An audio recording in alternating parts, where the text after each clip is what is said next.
Bom dia, gente. Eu queria aproveitar que eu já fiz um vídeo sobre alienação parental e um vídeo sobre a síndrome da mulher de Potifar. Eu queria aproveitar e continuar nessa pegada, porque eu tenho visto muito na prática profissional esse tipo de situação e eu queria bater um pouquinho na tecla hoje sobre a implantação de falsas memórias, tá? Então, o que que é uma falsa memória, gente? Falsa memória, ela pode ser implantada por terceiro ou ela pode ser gerada pelo próprio inconsciente da pessoa. Então, diferentemente da mentira, em que você fala alguma coisa consciente, sabendo que aquilo não é verdade, né, sabendo que aquilo não aconteceu, na falsa memória, o sujeito ele acredita verdadeiramente que aquilo que ele está falando ocorreu, tá? É mais comum de você enxergar a falsa memória sendo implantada por um terceiro, tá? Então vamos lá. A nossa mente, a mente humana, a memória do ser humano, ao contrário do que algumas pessoas podem achar, ela não é igual um computador em que você tem uma série de compartimentos, de arquivos, e quando você, por exemplo, quando eu gravo uma petição, gravei uma contestação, uma defesa, então eu gravei numa pastinha chamada defesa e deixei lá a defesa do cliente fulano de tal. Daqui a 3 meses, quando eu reabrir esse arquivo, ele vai estar da forma como eu gravei, intacto, da mesma forma, com a mesma quantidade de páginas, com as mesmas palavras, tudo ali igual. A nossa memória é diferente, não é dessa maneira. Então, quando eu vejo um fato, eu vi um fato em 15 de dezembro de 2015.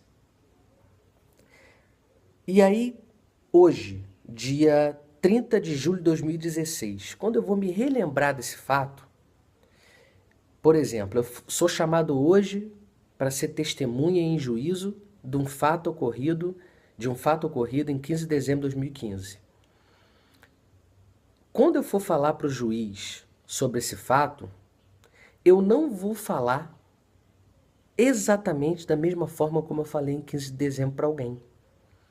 Porque a memória humana, ela, ela é reconstruída.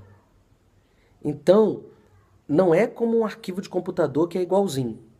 Na verdade, quando eu falar sobre esse fato, eu vou reconstruir esse fato. E aí, nessa atividade de reconstrução, eu posso diminuir alguma coisa, eu posso aumentar alguma coisa.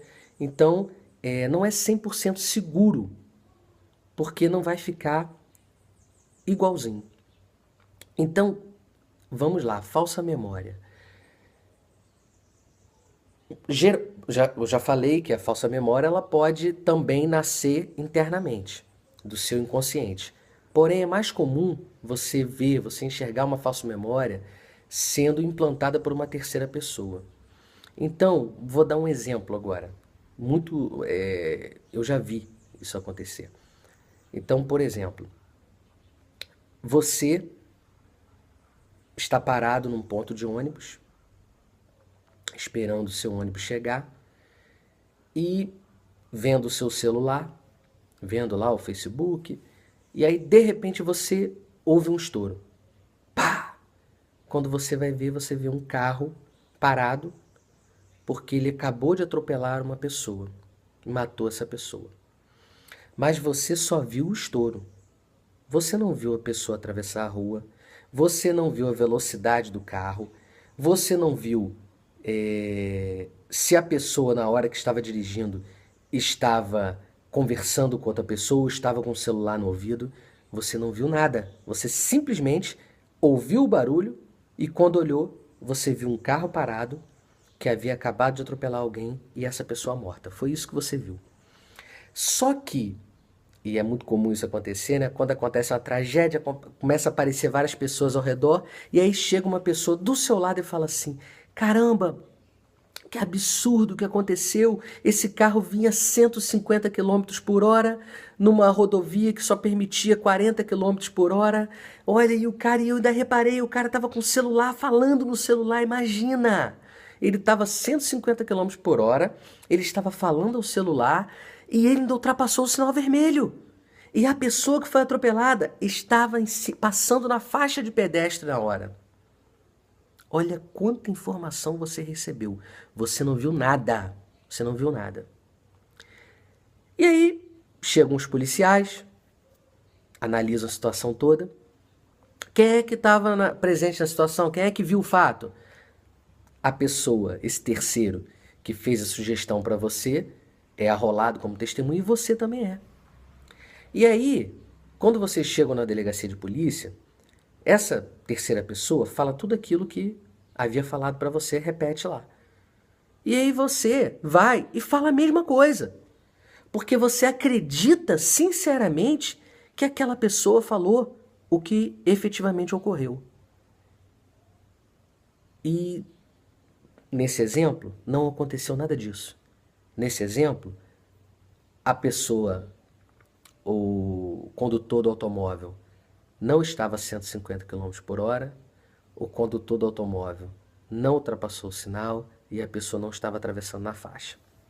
E aí você recebeu a sugestão, foi implantada essa falsa memória em você e você testemunhou uma coisa que não aconteceu. Então, existe uma psicóloga nos Estados Unidos chamada Elizabeth Loftus. Ela é PhD pela Universidade de Washington e ela é a bambambam desse assunto. Ela é uma profunda conhecedora sobre falsas memórias e ela estava falando sobre uma pesquisa que foi feita em que os pesquisadores eles juntaram 24 pessoas entre 18 e 53 anos de idade e esses pesquisadores eles conversaram com os pais, com os parentes desses 24 entrevistados e esses pesquisadores chegaram para cada um desses entrevistados e falaram o seguinte: olha, o pai de vocês, a mãe de vocês, os irmãos, os parentes comentaram comigo que vocês passaram por um trauma muito grande na infância. Vocês foram a um shopping com os seus pais e lá vocês se perderam. Vocês se perderam dos seus pais, levaram um tempo para serem encontrados por uma mulher idosa e essa mulher idosa conseguiu encontrar o pai de vocês e vocês foram entregues ao pai de vocês. Mas nisso vocês ficaram muito mal, choraram, passaram por muitos, muitos problemas. E sabe o que acontece? 29% dessas 24 pessoas, ou seja, aproximadamente 7 pessoas, das 24 pessoas entrevistadas acreditaram nisso, quando na verdade isso nunca aconteceu. Ou seja, foi implantada uma falsa memória pelo pesquisador nessas 24 pessoas e 7 pessoas acreditaram nisso. E falaram, realmente isso aconteceu, eu me lembro disso. Eu me lembro, realmente eu fiquei chorando lá no shopping, perdido, com medo de nunca mais achar meus pais. Olha que doideira.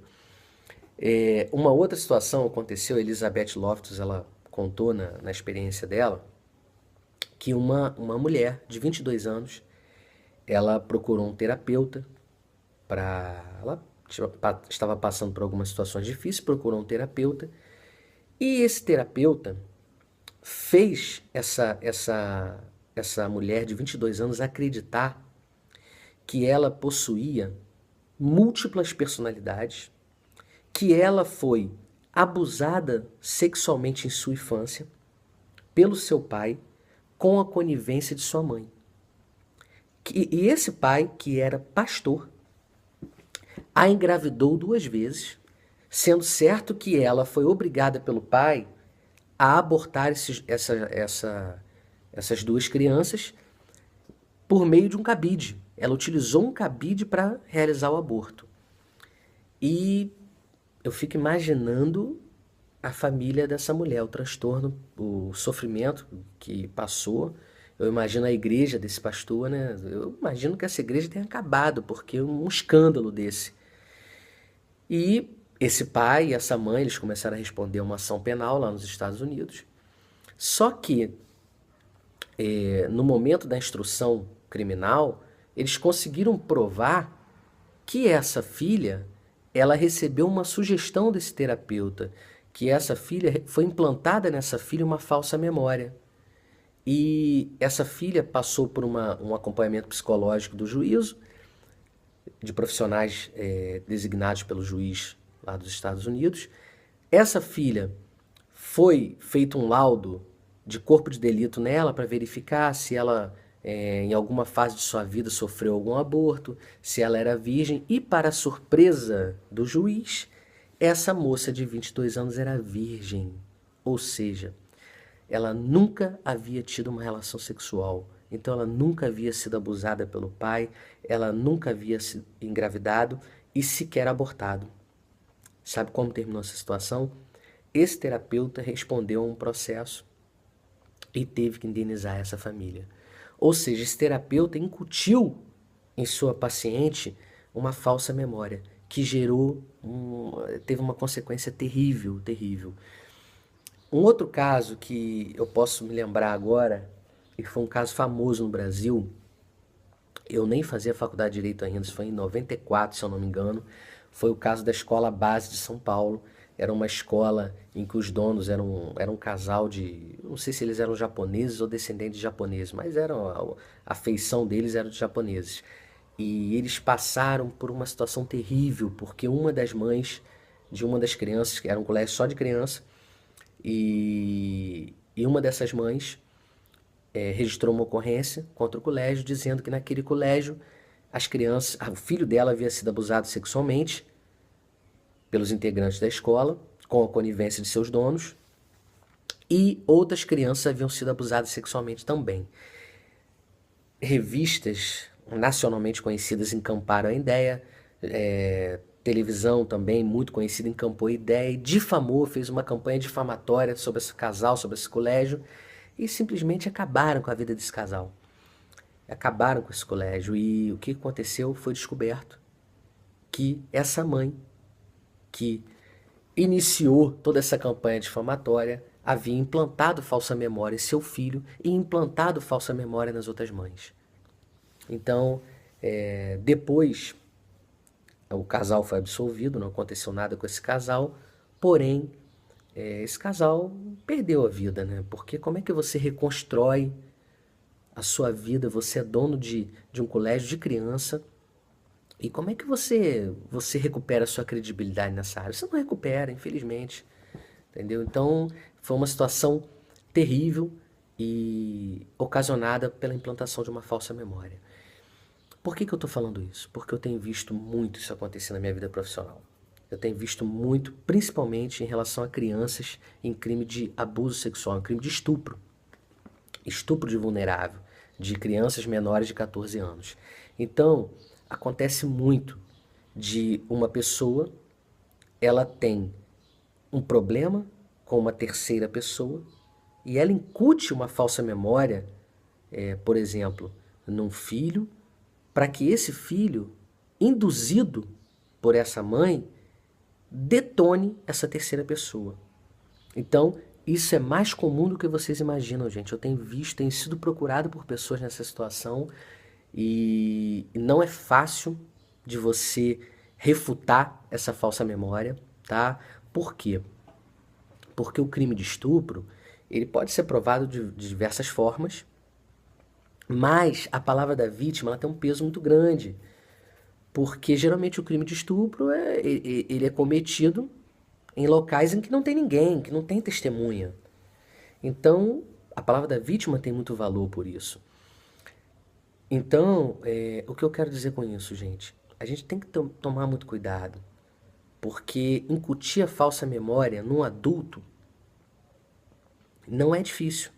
Eu dei o exemplo aqui de um atropelamento de uma pessoa com morte, e que uma pessoa foi incutida uma falsa memória, recebeu a falsa memória. Agora, numa criança é muito mais fácil, porque já foi provado que a criança, quando você sugestiona essa criança, E se ela se sentir pressionada, se ela se sentir num clima de muita dificuldade, num clima em que gere para ela uma insatisfação, uma instabilidade, ela vai responder aquilo que você quer que ela responda. Isso já foi provado. Então, se você chega para uma criança e fala assim: Fulano, é verdade que Beltrano fez isso com você? E de repente a criança inicialmente não responde nada. O pai chega e responde de novo, e pergunta de novo de uma forma mais incisiva: Fulano, meu filho, é verdade que Beltrano fez isso com você? E o filho continua sem responder. E aí o pai pergunta pela terceira vez de uma forma mais incisiva, de uma forma mais enérgica. A criança vai e responde aquilo que o pai quer ouvir. A criança responde aquilo que o pai quer ouvir. Entendeu? Então, é muito perigoso isso. Muito perigoso. E eu tenho visto isso acontecer de uma forma mais comum do que deveria acontecer. Então, eu estou falando isso porque a gente tem que pensar duas vezes. Eu não estou aqui demonizando a prova testemunhal, eu não estou aqui demonizando a palavra de um menor, a palavra de uma criança num crime de estupro, não estou fazendo isso. Porém, o que eu estou querendo dizer aqui é o seguinte: existe a possibilidade, sim, concreta e real, de uma criança receber uma sugestão, ser implantada nessa criança uma falsa memória e ela reproduzir essa falsa memória por uma terceira pessoa, essa sim, que tem a intenção de prejudicar alguém. Então, isso não é incomum, tá? Então, que tenhamos cuidado quando formos ouvir: ah, eu soube que fulano estuprou ciclano, e a gente tem que ter muito cuidado, porque as falsas memórias, elas existem, tá? Nós não vivemos num mundo só de boas intenções, então tem gente que se utiliza desse expediente para prejudicar outras pessoas. E cuidado porque eu não lembro agora se foi ano passado ou ano retrasado, acho que foi ano retrasado. Lá no Guarujá, em São Paulo, colocaram no Face, na internet, o retrato falado de uma suposta aliciadora de crianças. E o que aconteceu? Esse retrato falado parecia muito com uma pessoa que não tinha nada a ver com a história. Era uma pessoa evangélica. Essa pessoa tinha acabado de sair de sua igreja, de um culto, foi a um supermercado fazer compra, e aí na volta do supermercado encontraram essa pessoa, acharam que era a pessoa que estava no retrato falado, que era muito parecida, e simplesmente mataram, lincharam essa pessoa e depois mataram essa pessoa, sem sequer dar o benefício da dúvida para ela. Não deixaram nem ela se explicar. Por quê? Porque se apoderou daquelas pessoas um sentimento de justiçamento, que é o pior sentimento que pode existir na pessoa. Nós não podemos ter dentro de nós o sentimento de justiçamento. Justiçamento não é justiça. Até porque não sou eu que vou fazer justiça. Existem pessoas habilitadas para se fazer justiça. Então, isso tudo ocorreu por um erro, por uma precipitação. Então, que não venhamos mais a cometer esse tipo de erro. Que tenhamos cuidado ao analisar as informações e pesar na balança. E deixar que as pessoas habilitadas para isso possam tomar as atitudes. Tomar as atitudes que têm que ser tomadas. Tá? Que não venhamos a inflar, a dar prosseguimento a esse tipo de situação, porque é muito perigoso e a gente pode estar cometendo uma injustiça no futuro. Tá? Um grande abraço para vocês, fiquem com Deus, até o próximo.